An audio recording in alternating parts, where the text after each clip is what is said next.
look. I get that we live in a cashless society and we don't need the money. I understand that, but you're telling me the casino cost 12 million, and they had double that, and they just gave it away to fictional characters. Because what are those fictional characters going to do with that money? No, they're stuck in an endless loop. Yeah. So I assume the money just disappears. All it did is get them out the door. They could have given away half of the bit that they won over the top and kept the rest. Like cashed it in for like gold. Like, and I know that Starfleet does give us like a bit of a some cash. Like we get like a weekly allowance to go and blow at Quarks, right? But yeah, it's never enough. And frankly, the fact that Riker just had all that cash and then just gave it away, I don't know, man. What's the opposite of the French Revolution? Because I feel like someone should ask the captain, because I feel like we should be getting on that. This is the thing here. The problem is who was with him, right? Data doesn't care, and Worf, I don't know how honourable money is, right? But like, all I'm saying is, look, Riker's like a goody two shoes. He's going to do that sort of thing. But maybe if Geordie had been there, or I don't know, this entire ship's got a shit since Crusher left. That's all I'm saying. I agree. She would have walked out there with the money, and we'd have a gold-plated sickbay.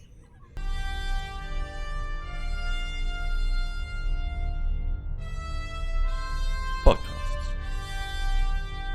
A Frontier.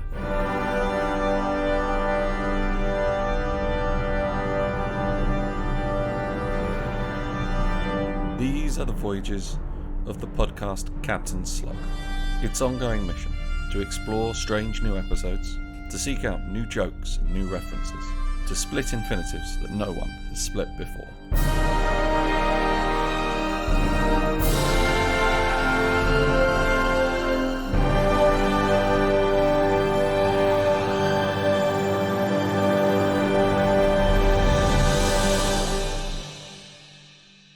Captain Slug, Stardate 37.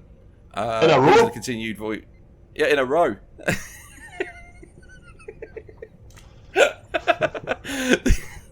These are the continued voyages of the podcast Captain Slug. We go through all of Star Trek. I'm Eddie Edwards. I'm joined, as always, by my colleague and friend, Mr. Mark Bench. Mark, how's it going? It's good. I've got a new name. I used to be Mark O'Neill. I mean, I still am in like a legal sense, but I decided to adopt a stage name just because. Oh, okay. You know, I don't like the word. Like, I'm still going to continue on with this career, like, as the Nazis take back over, right?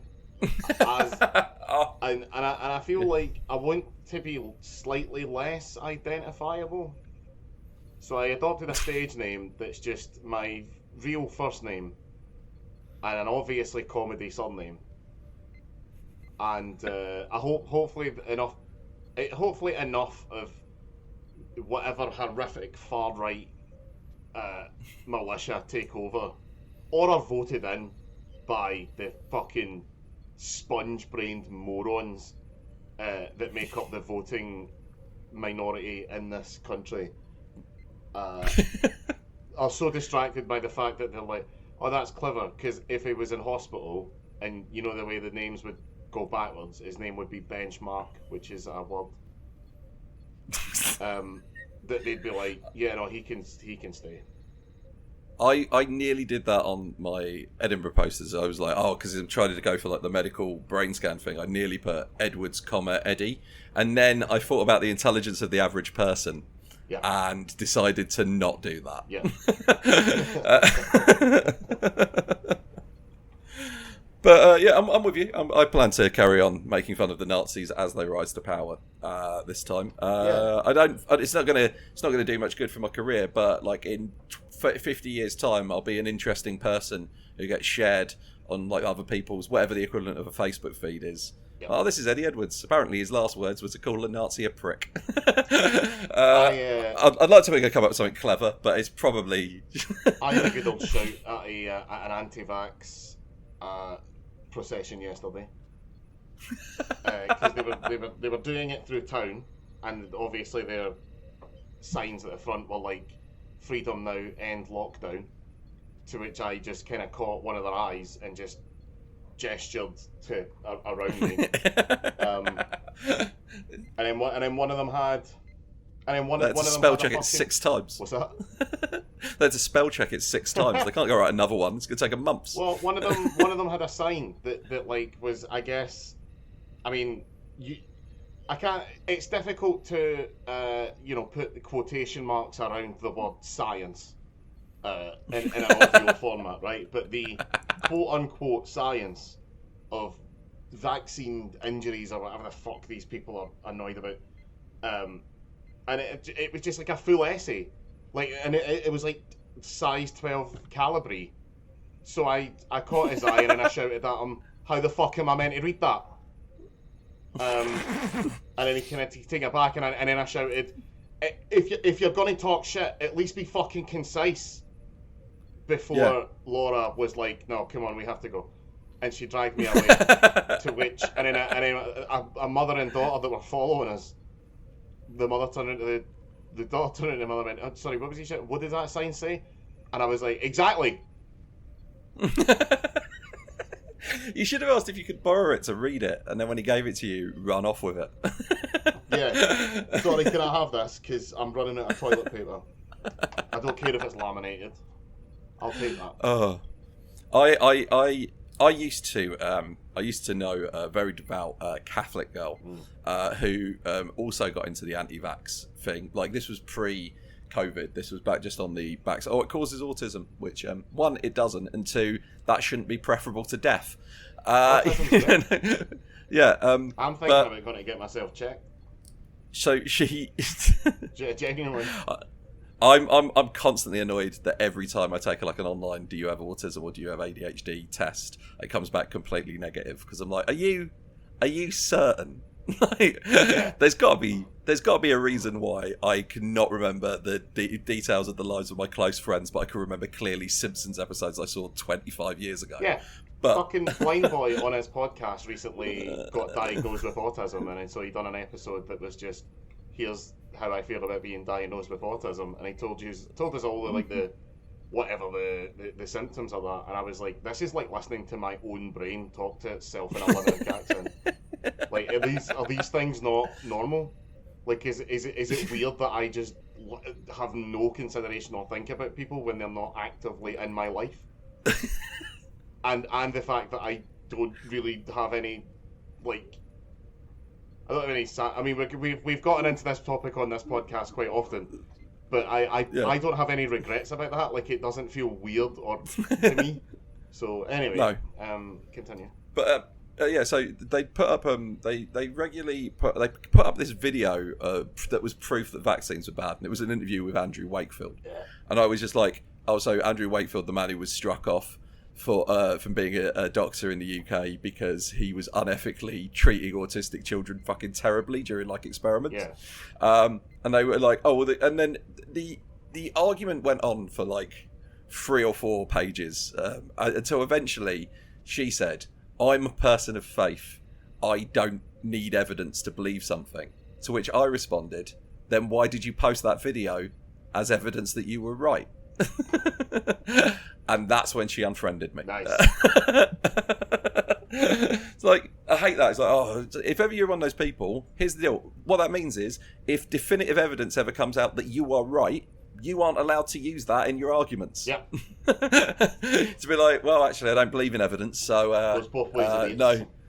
Yeah, if Jesus turns up tomorrow, you don't get to point at him and go, that proves it.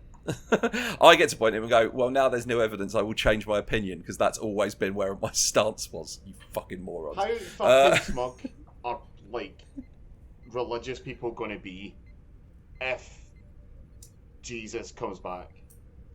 And it turns out they were right all along. Right, here's the thing. They will be smug as fuck for about a day. Like, because you get, like, Jesus is back. Yeah. That'll be, like, Jesus understands the 24-hour news cycle. He's going to return, and then he's going to wait 24 hours and do a press conference, let everybody know, right? But then that press conference will ruin their lives when he gets up on stage and goes, first off, we don't care if you're gay. Second of all, just an interesting point you might want to know, we don't put the soul in the babies until they come out of you. Yeah. Before that, they don't count. There's a really good Russell T Davies show called The Second Coming.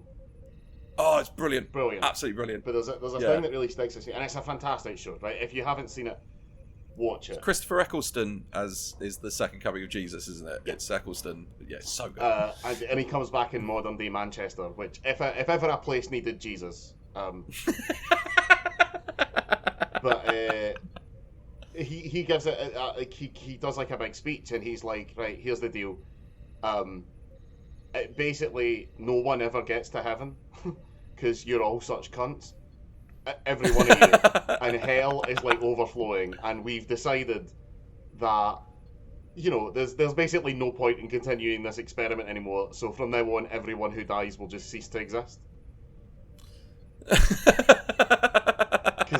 that'd be it. That would be the cherry on the icing on that very, very sweet cake.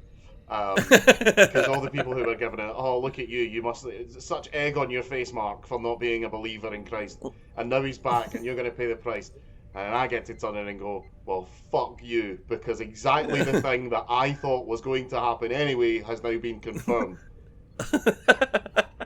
And in addition to that, everybody you've ever told me was the right sort of person has apparently been tortured in hell forever, and I'm so glad to know that. Yeah. I hope the last guy, before they switch off the switch, I hope the last guy that goes there is Jacob Rees-Mogg. I hope it's not something that, because here's the thing: if I found out that was happening when I'm like chatting to Peter at the gates, I'd vamp. Just keep going. Just see how long I can spin it out. When's the switch being thrown? Yeah, imagine, 5 minutes. I could. Yeah, because imagine being the last guy. Yeah. Like, do you think it would be like a you know, like in cartoons? And I don't know if that's ever really happened in real life, but you know, in cartoons when like Doug would walk into like an electronics store, and then a banner would fall down, and it'd be like, "Congratulations, you're the 10,000th person to come through this store. Here's a Super Nintendo," and then he gets addicted to Super Nintendo and starts negating all this. This is a real episode of Doug that happened, right? Neglecting all of his friends, and then he decides, oh, maybe I should give up this Super Nintendo that I got for free. Like the last person that goes to hell, do you think Satan's just like, well, give this guy like a nice room? Like, congratulations, you've really lucked out on that one. This is basically winning the big old lottery. I would argue that if you're going to go, right, okay, once you die now, you just cease to exist. I'd be like, well, can you just, like, if that's the plan, Jesus, could you, like, maybe do that for everyone who's currently in hell? Because if you're saying everyone's in hell, I feel that you're being a bit rough on Anne Frank. But then imagine if his comeback would be, yeah, but if we do that, who powers the furnaces that heat the pools in heaven for me and Holy Mary and Saint and the Peter, disciples, and that's it. Well, funnily enough, only most of the disciples.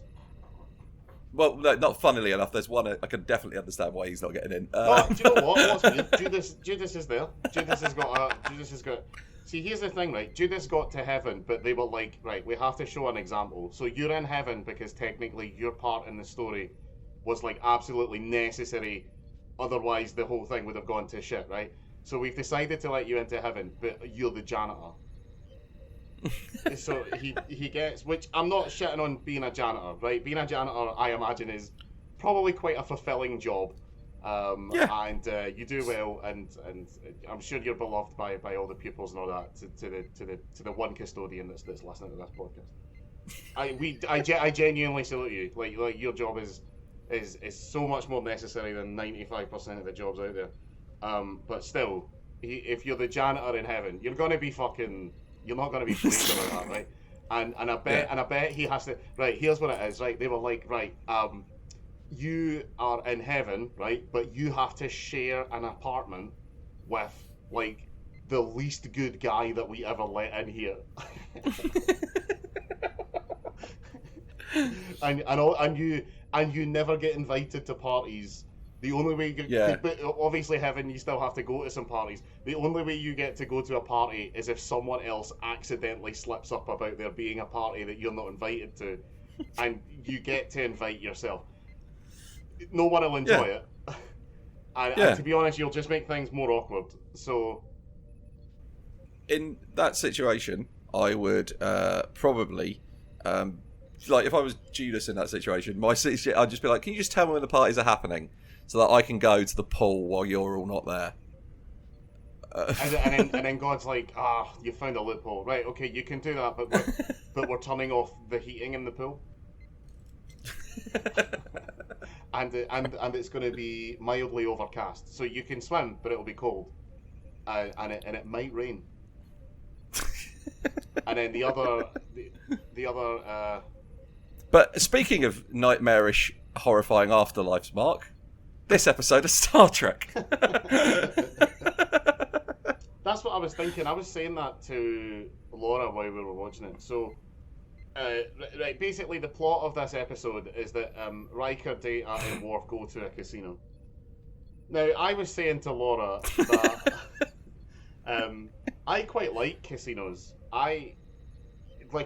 Yes. I know that they're designed to like disorientate you so that you don't know what time it is outside and you can't see the sunlight. These are all things, and they serve you booze and there's gambling. These are all things that I really enjoy. So, like, if there was an afterlife, and that afterlife was, look, as a guy, I'm fine, right? Objectively, I'm all right. Like, I wouldn't say I'm the best guy. I'm not the worst guy, right? I'm somewhere between John Cena and Hitler, right? On that spectrum, I exist. Out with really either of the extremes, right? Okay. I've got negative traits, sometimes very social negative traits. I'm not. I'd say, look, this is what I feel like I'm talking to a priest. I feel like I'm heaven material, right? I feel like I've done enough good to outweigh the kind of bad things that I've done. But you know. I imagine my heaven, like I'd be getting like the Judas heaven, right? So my heaven casino would be one where it's like, you die and there's a casino, but the buffet isn't that good. And also, it's the day before Chinese New Year, so like it's really crammed full and it's difficult to get a seat at the table. And also, I don't know, because would it be worse if because I was going to say, and maybe I win about 50% of the time, but would it be worse if I won all the time? I think that's a Twilight Zone episode. Yeah. I get what you're saying. Like, I'm with you. Like, my personal heaven isn't going to be Season's Palace. It's going to be that. Is it the Lucky Nugget, the one that's like immediately when you hit the Nevada border from LA? Because I don't know if you've ever driven into Vegas from LA. Mine is just going to be the Casino on Sucky Hall Street in Glasgow. Where I'm actually banned from there because I was rude to the manager. This is why I'm not getting into proper heaven, because every now and again, this is confession, right? Every now and again, if I've had enough drinks in me and I'm feeling bold, I will be a dickhead to customer service people. Now it's not often, right? And I hate it. And I regret it every time, but I can distinctly remember times when I've said things to people that I'm like, they're just doing their job. That was uncalled for, Mark. You thought you were being funny there, but you're really just being a cock.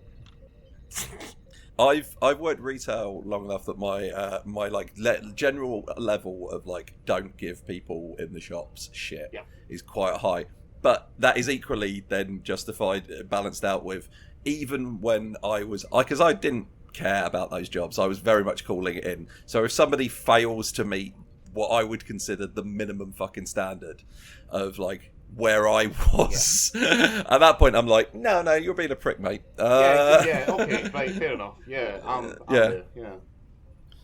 But so anyway, so I did a bit of research about this episode because I was curious, and so the plot is they find a bit of a NASA spaceship. And then there's a building on a planet that shouldn't be there, and they beam down, and it's a fucking hotel that's. Well, I say it's a hotel. It's called the Hotel Royale. All we ever see of it is like the gambling floor, and then they go up an elevator, and then there's one floor of rooms. Yeah. So it's like a casino in New Vegas. Yeah, and it turns out that it's like there's an astronaut who died there like 200 years ago, and it's a shitty book that some aliens like found. Aliens accidentally dragged him halfway across the galaxy and killed his crew, and then to make it up for him, they were like, "Oh, this book must represent what their like ideal environment is, so we'll build that hotel down on a planet and put him in it for the rest of his life."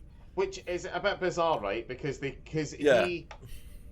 he writes a diary about this. He's like, "Oh, they've popped me into this hotel from this terrible, terrible novel, and this is an eternity of hell. Like, I wish I would just die." It's like, well, can't you just talk to the aliens manager and be like, "Look, I appreciate what you did, right? I do. It's nice, but did you keep the receipt? Like, can I instead request for something else?" I like the idea that, like, as far as the aliens, because like they left it, like this is the equivalent of being in a jar in the garage, and then they're going to come back sometime later and be like, "Oh, he died. Yeah, I forgot about him. Oh, bollocks." but yeah, so apparently the original concept for this was pretty Twilight Zone, which was that it was about an astronaut who'd been trapped in his most pleasant memory on a loop. By the aliens, not realizing that, of course, whilst that is good at first, it is a nightmarish hellscape once you get to like go around 38. Like once, but this is a weird episode because I like this episode in general, but in the specifics, it annoys the shit out of me because it's that intersection of things I very much enjoy, which is Star Trek, gambling, and like dice odds. Yeah. Because I play D&D, and there's a lot they get very wrong. There's something that really bums me out about this because I'm in the same boat. I'm like, I quite like this. Like, if I was just watching the horror channel, and this episode came on at 3 a.m, and I was a bit high, this is one that I'd be like, yeah, I'll watch that again. That episode was alright. Yeah. There was a lot. You get a lot of fun data stuff in this episode. Brent Spiner's clearly having a blast. But there's one thing that really, really, really bugs me. And it's kind of Laura who pointed it out to me, because I guess my brain hadn't really registered with it, but as soon as she brought it up, it was all that I could think about. So there's a device, basically a plot device, where they come into the hotel through a revolving door, and they can't get out. If they go through the revolving door, all they do is come back the other side. Right, and I want to very specifically bring up something about the fact that when we see that happen, which is they don't do a little cut so they come out instantly. Yes, that's exactly my problem. They clearly have just done a full rotation of the door. They've saved themselves a lot of special effects budget with it, or visual effects budget with this revolving door, though it would have taken very little effort to make it slightly more impressive. It would have taken literally just what you would have to do is you would have to have the door on a motor so that it kept a consistent speed. Put the three of them round, and then as soon as Worf disappeared, Data reappeared. And so that it would look like it had cut one out, like, because there's 4 quadrants, 3 of them obviously go in. So if it looks like it cuts out one quadrant, that would be it would be enough of a little quirk of speed to make you go, oh, something happened there. I'm not quite sure what it was, but an interesting thing happened. Yeah, but as it is, they clearly just do a full rotation of the door and come back in. Yeah. But yeah, that's the thing about this. This episode fails in its little moments. Like, there's a bit where Data's sat at the blackjack table, and the woman there has got a king and a 2. Mm-hmm. So that's a 12. And he says that the logical thing is to stand pat, and they go, well, but the probabilities in blackjack is that you got 50% chance, so just under a 50% chance of getting below a 5, and just over of getting above. Well, it depends what the dealer has.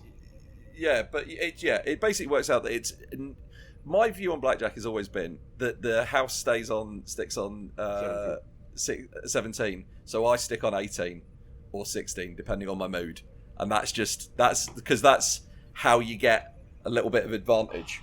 But yeah, and it's done okay for me. I don't know if there's any actual logic to that, but yeah, basically my problem is Data gets the fucking probabilities wrong. You shouldn't stay on a 12. The chances of you going bust are low as, I think it's like a 12 or a 13. She should fucking hit. If I recall correctly, you should never hit on a 15, and a 14 or a 13 or a 12, you should have hit depending on what the dealer has. Yeah. But then it's also at the craps table later on. There's a bit where Riker says, "Oh, the chances of it, like, because they explained that like a 7, the house wins. Like that's the pass line." And Riker's like, "But the chances of that coming up are the same as anything else." And Data's like, "Well, yeah, and that's why it's gambling." But they're not. Yeah. There are 36 different possible combinations from 2d6. Yeah. And a 7 is 6 of them. Because whereas a 6 and an 8 are 5 each. That's yeah. Because if you think about it, it's pretty like, the house for example, has to have an advantage. Yeah, and it's the thing of like you can only. It makes sense when you think about it. Like there's only one way a 2 can come up, which is both dice are a 1. But okay. But a 7, any number on one of the dice has a corresponding number on the other dice that makes a 7. Because it's 6 and 1, or 5 and 2, or 4 and 3, and then Because they don't really explain craps very well. No. Because I learned to play craps when I was in an amateur dramatics production of Guys and Dolls, in which I played the character of Big Julie, who has a bit of exposition where he explains how craps worked. Right. I can't really remember it. I think the idea is, as the shooter, you roll the dice, and whatever. I think they do say this in the show. You roll the dice, and whatever number you get, you have to hit that number again before you hit an 11 or a 7. I think that's the tradition. The one that I've encountered in most casinos in Vegas when I was out there is on a 7 the house wins. Yeah. But you can bet on anything else, and you just keep rolling until a 7 comes up. But here's the thing: you can bet on 7. And when I was the first time I went to Vegas, I was there for a mate's wedding, and my mate, Canadian Ed, who's a guy called Ed I know, who lived in Canada for a bit, he looked at the craps table and very, very cleverly was of the opinion, well, if the house wins on a 7, that must mean that's the best odds of winning, because that's why the house have given themselves that number. So I'm going to bet on 7, and then what that means is every time everybody at the table lost all of their money, he was in the corner going, "Woohoo! House wins!" I don't think I've ever come closer to seeing a man get shot. But there's also another element to it where, and I don't know if they address this in the show. I think they maybe imply this a little bit, but Data could roll a pair of dice 1,000 times and have it be the same result. Yeah. Because there's no minute differences in the way that he would shake the dice. Like there's no. Yeah. He would be able to replicate that exactly every single time. So he would always be able to get 6. I mean, I guess that's how they. So the end of the show basically is they find out that at the end of the novel, the casino is they can't figure out how to leave the casino. Yeah, so the only person who's been able to leave is a character called Mickey D, who's come in and left, and that's because it's in the book. Yeah, and it's also because his story has ended. So they figure out that the only other characters in the story who get an ending are the foreign investors who buy the casino. So they have to make enough money gambling to then buy the casino. Yeah. Yeah. I do genuinely think that Picard having to read the entire book might be the biggest sacrifice he's ever made for his crew. Oh, he looks so pissed off about it. I love that it literally starts, "It was a dark and stormy night." And he's like, he reads that, and Troy's just like, "I'm going to leave." Yeah. I really like the bit where, because they find the book in the drawer of the hotel room with the mummified astronaut. And Riker gives the book to Data and says, "Summarize." So Data then reads the whole book and tells them the plot. I think it would have been funnier if they'd given the book to Data, it said summarise, and then Data went, it's alright. I've got to say, one thing that did slightly annoy me about this is the astronaut's name is S. Ritchie. Yeah. And when they got his like astronaut costume out of the out of the wardrobe, it was absolutely filthy. Yeah. Whereas it should have been dazzling white, because as we all know, Shane Ritchie was in charge of the Daz Doorstep Challenge for quite a while. So hopefully he should have been able to clean up. What a shitty, terrible deep cut of a reference. Congratulations. If you understood that reference, please let us know. Yeah. I basically saw S. Ritchie, my brain immediately went Shane Ritchie, and then they pulled that out, and I was like, "Oh, does it clear that up?" And then I had enough confidence in that as a reference and joke that I wrote it down and said, "Must bring up." Oh, sorry. This episode's got one of my favourite Worf moments in all of Star Trek. When they're looking at the astronaut's body, yeah. And he's been they say he's been dead for like 200 years, but the body's well preserved because it's quite a sterile environment, and. Riker says it looks like he died in his sleep, and Worf's response is, "Terrible way to die." Yeah.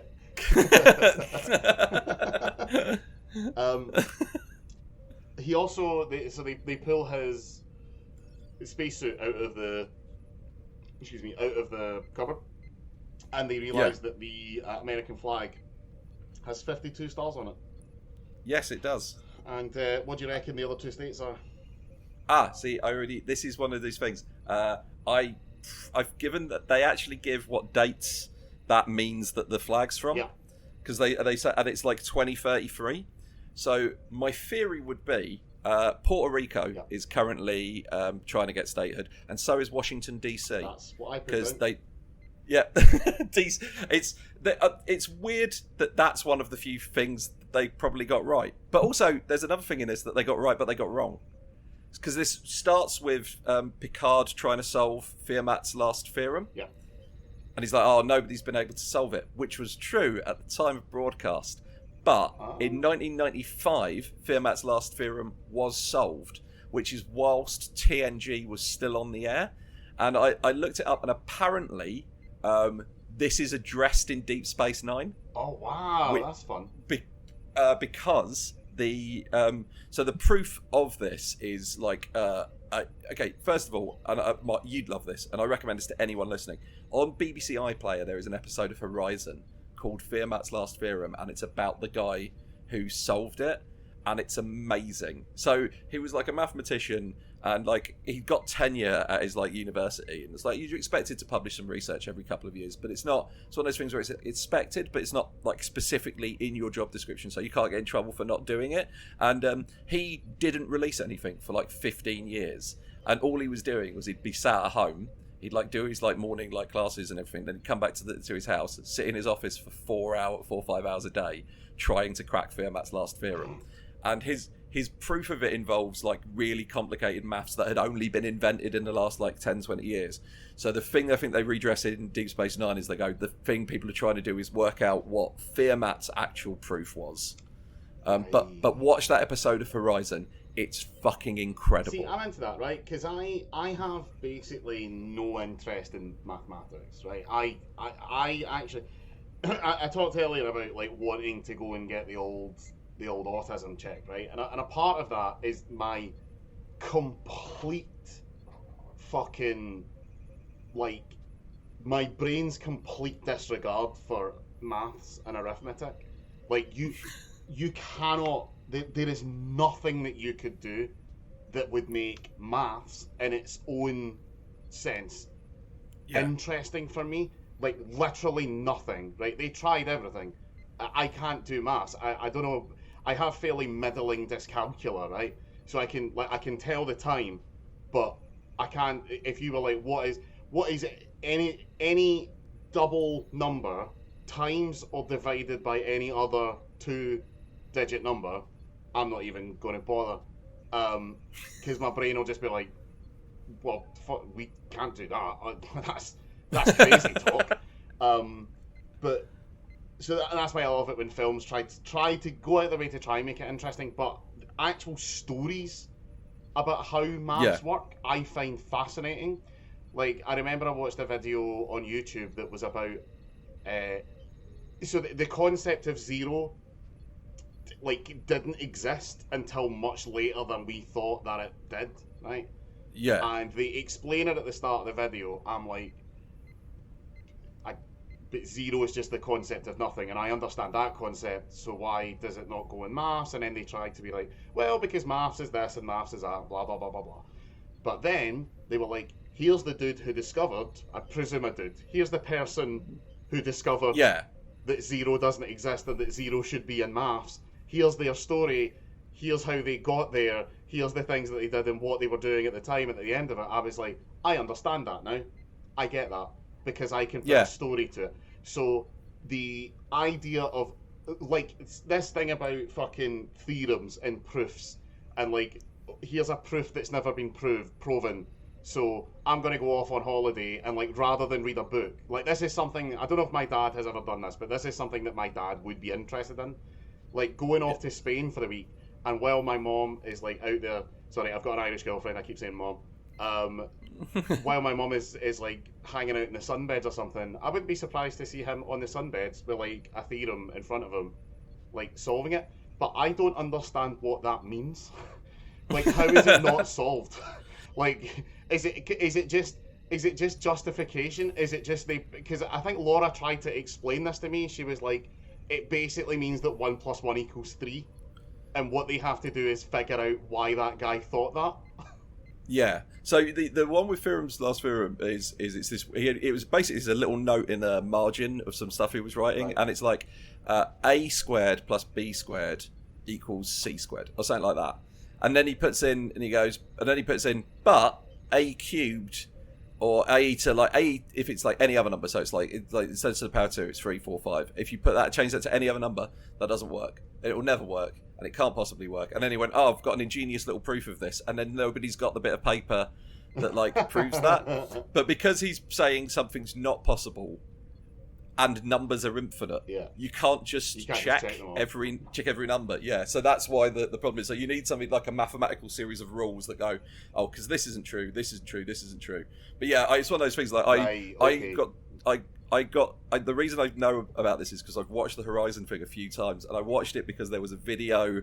It was back when it was celebrate like 50 years of Horizon on the BBC, and they let various science and maths people from the BBC's like educational wings choose an episode of Horizon, and the guy who chose this one was like he used to be a maths teacher, and every year he said, right, I'd give like his school like a choice of like 4 episodes of Horizon that they could watch, and he goes, the deals are you can watch one about like Jupiter, like about dark matter and like black holes, like really interesting stuff. He goes, or you can watch this one about a mathematical theorem, but before you choose, I want you to watch the first 2 or 3 minutes of the maths one. And the first 2 and 3 minutes is the guy sat there explaining, and he goes, quite simply, it is the single greatest achievement of my life.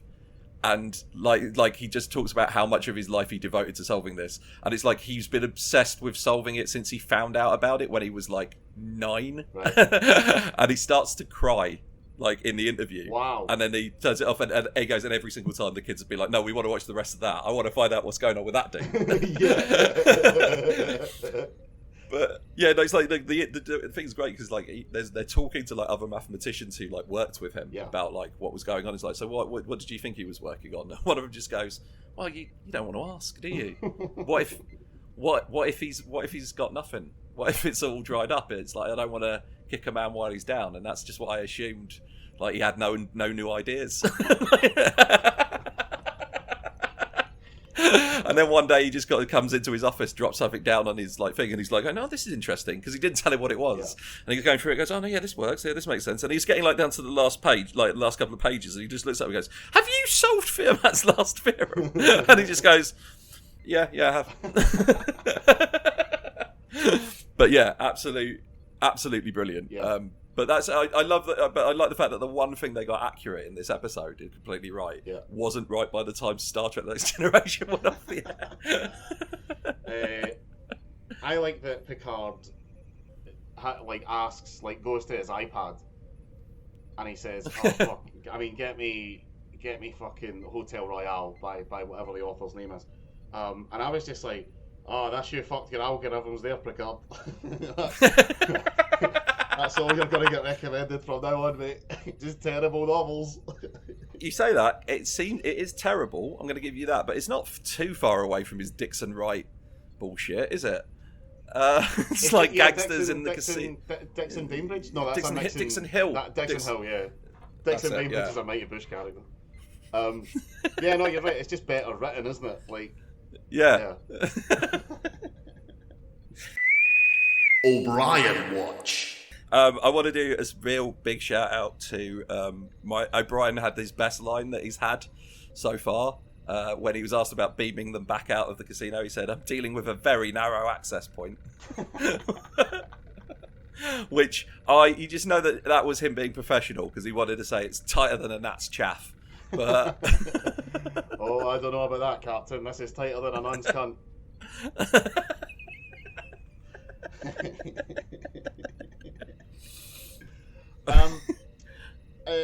Have they? So this season, I don't know if it's down to the individual directors, and I said this to Laura, and she seemed quite. She didn't like this question, and she's not going to like it when I ask it again. But why have they upped the background bridge babe budget?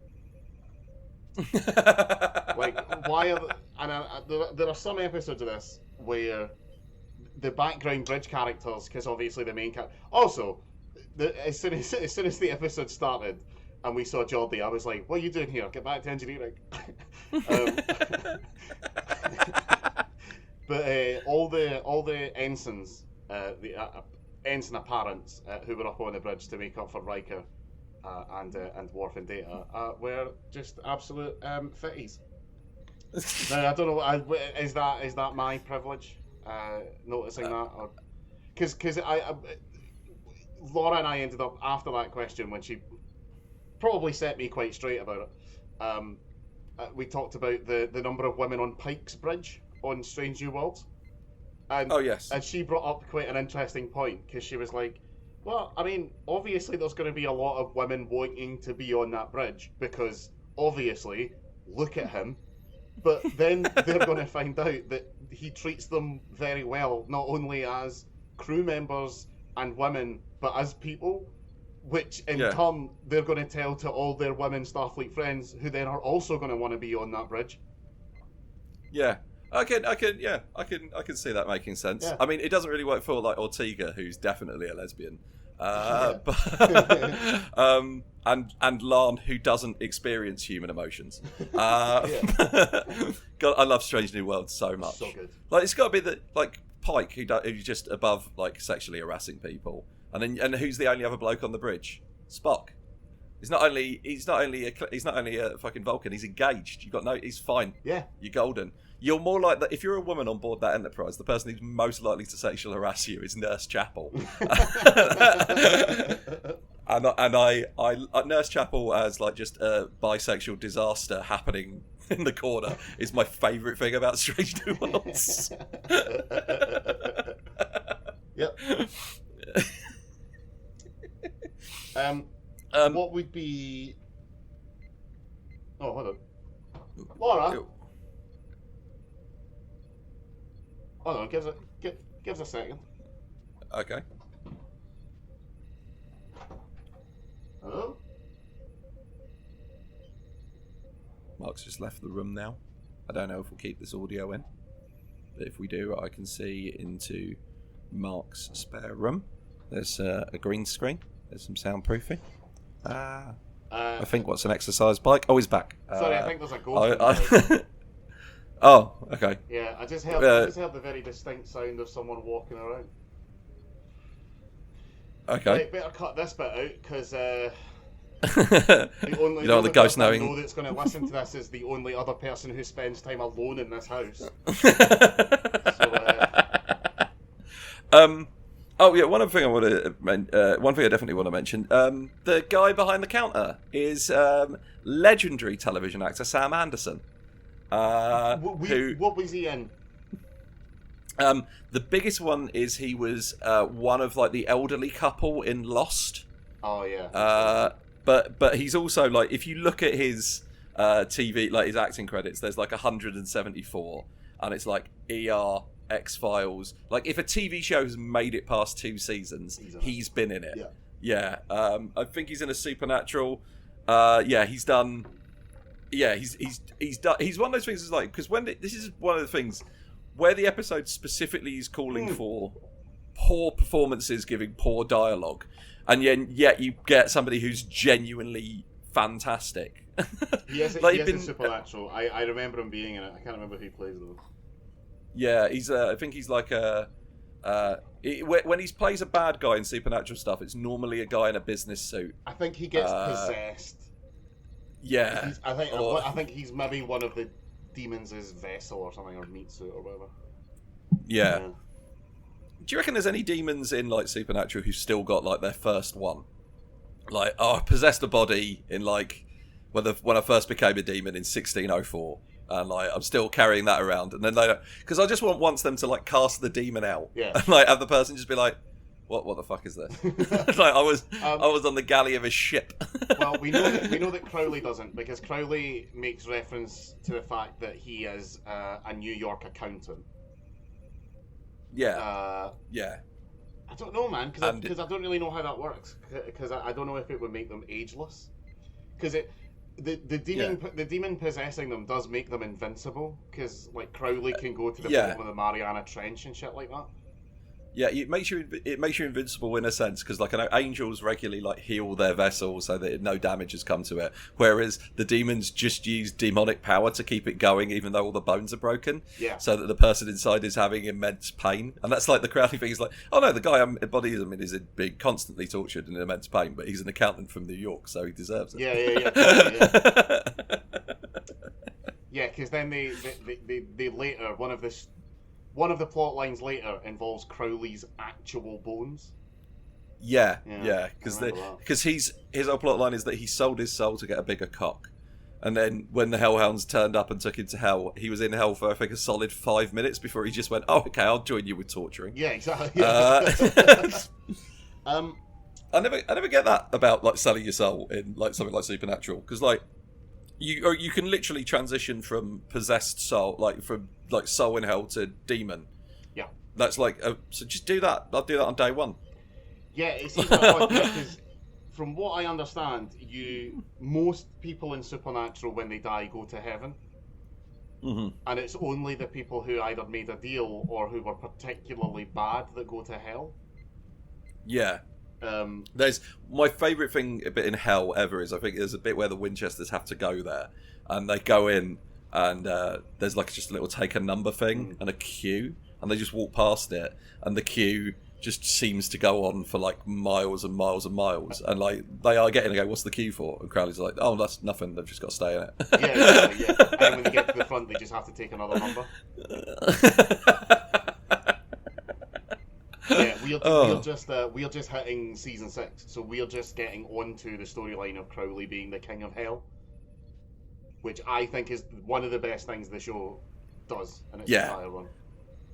We've just done we've literally just had Crossroads demons turn up for the first time, and it's not Crowley, which I think would be a missed opportunity, looking back on it. But we've also had the episode where Dean categorically tells Sam that angels don't exist. Yeah.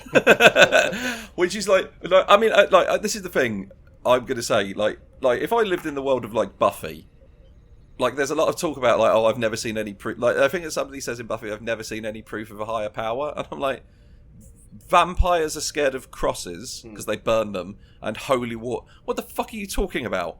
You have like objective proof of the existence of the afterlife and God. Yeah. You can infer it from the existence of hell, but I kind of get it, because the idea of a hell dimension isn't necessarily the Christine.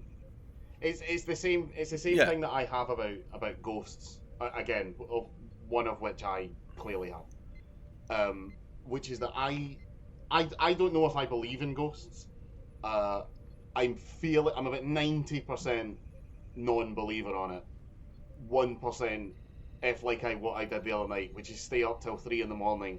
reading the Wikipedia lore and mythology of the Ring movies before deciding now there's the time to go to bed, and having to switch on every light in sequence from my living room to my bedroom, and then getting to the bedroom, realising Laura was asleep, so I couldn't turn on the light, so just having to risk it from the door to the bed. That's the 1%.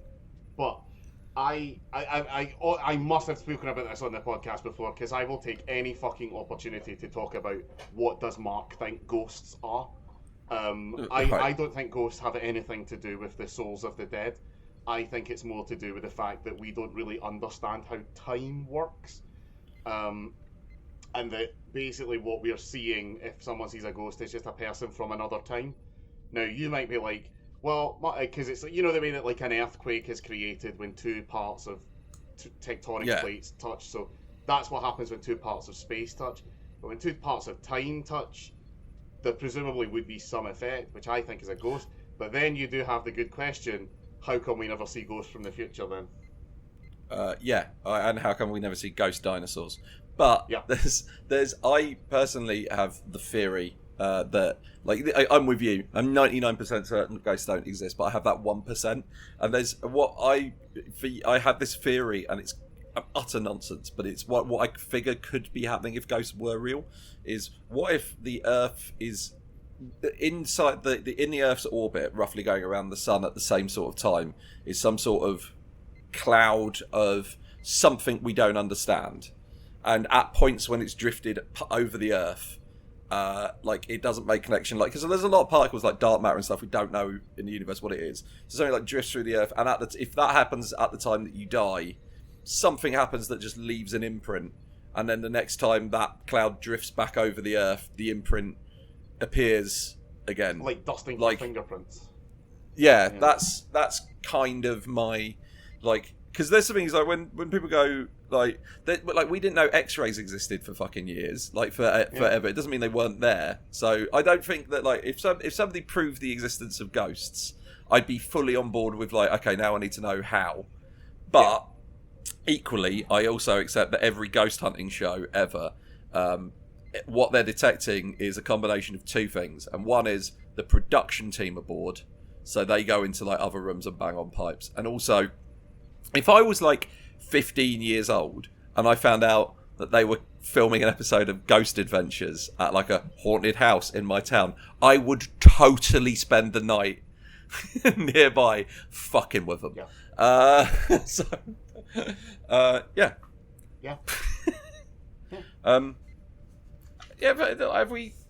have we touched on everything in this episode? I think it was a perfectly fine little episode of Star Trek. I like that there's not an explanation as well. There's some sort of alien did this. Yep. It's one of those weird Star Trek things that's beyond our understanding. Yep. It's a strange new world. Yep. And a new life and a new civilization. So basically what we'll do is we'll put a buoy next to this. A science team will come in, and hopefully they'll have it solved by next week, eh? Now, excuse me, I'm going back to my ready room to finish that book, because even though it's shit, I did get quite engrossed by it. I want to see what happens with Mickey D. Yeah, exactly. I want to know if there's a sequel. But this does upset it. Royale. It does set up the idea, though, that if this is a threat in space, do we need to make sure that we always have on hand like a book we'd actually want to live in? Yeah. Like, because I don't know what book that is. What's Neverwhere? No, that's Deadly. Yeah. Not Discworld, because we're kind of laughing. I mean, oftentimes most of the time we're laughing with Discworld, but we're very much laughing at Discworld just as often. Yeah. I don't know, man. Because Harry Potter's a bit dangerous, isn't it? Because it's like, well, you wouldn't be magic, so you'd get to live in just a regular Earth, but you never know when a wizard Hitler's going to come along and fuck shit up. Yeah. And also, there's There's certain minority groups are not getting the best fucking deal. Let's. I don't know. Maybe because the thing is, all of my favourite works of fiction would be terrible to live in. Because I'm looking at the shelf next to me, going, can't take a Batman comic. I don't want to be a regular fucker there in Gotham. Yep. Superman comic I might be all right with. Your average. I'll tell you actually what's the best one. The Flash.